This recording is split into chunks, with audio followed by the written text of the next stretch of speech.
В рамках национального проекта «Жилье и комфортная городская среда» в Исаитовском районе столицы проводятся работы по реконструкции 25 дворов.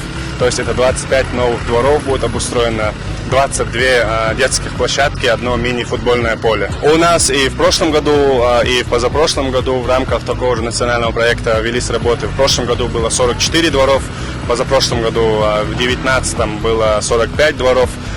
Конечно же, дети, жители, в данный момент 25 этих дворов в 2021 году. Туда входит 33 многоквартирных дома, 147 подъездов. Это свыше 3000 жителей. В этом году мы взяли самые большие 25 дворов, это около 50 тысяч квадратных метров. Жители, дети, все очень довольны. Единственная просьба, хотелось бы попросить родителей, чтобы не портили все, следили, потому что это для них, для жителей города, также для приезжающих туристов в город Грозный, видят всю эту красоту. Все эти работы контролирует лично мэр города Кадыров Хасмагомед Шейхмагомедович.